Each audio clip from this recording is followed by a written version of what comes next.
পাঞ্জাবে হবে, কেরালে হবে, সব জায়গায় হবে। কিন্তু আপনি থাকবেন পদে আর বাংলায় এসআইআর হবে, তা তো হবে না। এই ভোটেই তো মহারাষ্ট্রে আপনারা জিতেছেন, এই ভোটেই তো হরিয়ানায় জিতেছেন। তাহলে আগে তো এই রাজ্য সরকারগুলোর পদত্যাগ করা উচিত। कल जो हुआ दिल्ली में, लोकतांत्रिक तरीके से, शांतिपूर्ण तरीके से 300 सांसद ऑपोजिशन के, और इनमें बहुत सारे महिला सांसद भी थे, इनको जिस तरीके से दिल्ली पुलिस ने धक्का दिया, इनके साथ बर्ताव किया, इनको रोका, ये स्पष्ट दिखाता है, दर्शाता है कि इलेक्शन कमीशन, चुनाव आयोग डरा हुआ है। इनके पास हमारे सवाल के कोई जवाब नहीं है। अगर आपके पास जवाब है तो आप दो भाई, कि एक ही एपिक नंबर पे गुजरात में और बंगाल में वोटर कैसे है, एक ही नाम पे अलग अलग 10 पोलिंग स्टेशन में वोटर कैसे है, एक ही एड्रेस पे 5 बाई 10 स्क्वायर फीट एक मकान में 100 वोटर कैसे रह सकते हैं, जिनका कोई अता पता, कोई एग्जिस्टेंस नहीं है। और इलेक्शन कमीशन अगर कह रहा है कि वोटर लिस्ट में गलती है, ऑपोजिशन के सारी पार्टी कह रहा है कि एसआईआर नहीं होना चाहिए, मैं इलेक्शन कमीशन को कहूंगा कि चलिए मैं मानता हूं आप सही कह रहे हो, तो पहला तरीका क्या होना चाहिए, पहला स्टेप क्या होना चाहिए? इसी इलेक्टोरल रोल और वोटर लिस्ट के आधार पे देश का प्रधानमंत्री चुना गया है 1 साल पहले।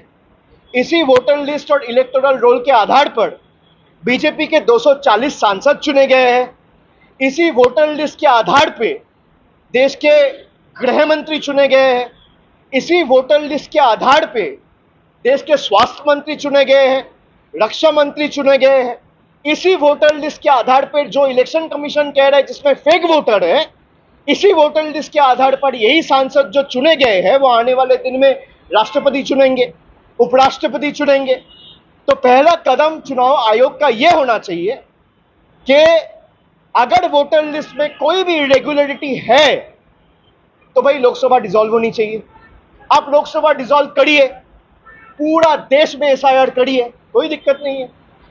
लेकिन एक सिलेक्टिव नहीं कर सकते ना कि गुजरात में एसआईआर नहीं होगा, गुजरात में वोटर लिस्ट ठीक है, उत्तर प्रदेश में वोटर लिस्ट ठीक है, मध्य प्रदेश में ठीक है और बंगाल में नहीं है, बिहार में नहीं है, तमिलनाडु में नहीं है। क्यों नहीं है?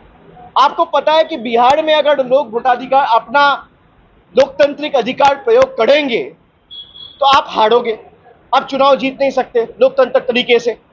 तो आप लोग का जो हक है, जो डेमोक्रेटिक राइट है, वो छीनना चाहते हैं। ये एक तरफा तो हो नहीं सकता। जो नियम और जो कानून आपके लिए एप्लीकेबल है, वही नियम और वही कानून इस देश में, अगर मैं बंगाल में हूं और आप गुजरात में हैं तो एक ही कानून है।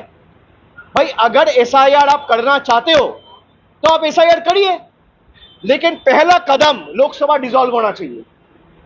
If the government is elected on the basis of this same flawed SIR, then the legitimacy of the central government is null and void. The government of the day should resign.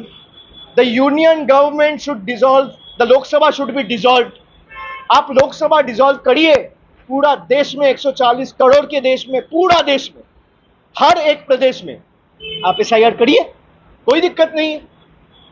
आप इसी voter list के आधार पे चुन के आए हो 1 साल पहले और आप कह रहे हो बंगाल में वोटर लिस्ट गलत है लेकिन गुजरात में सही है, बिहार में गलत है लेकिन यूपी में सही है।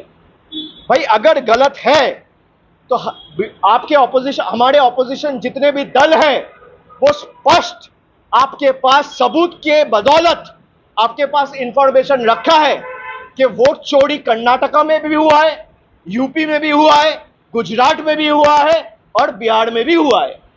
और बीजेपी ने वोट चोरी करके इलीगली, अनएथिकली, अनकॉन्स्टिट्यूशनली पावर में आया है।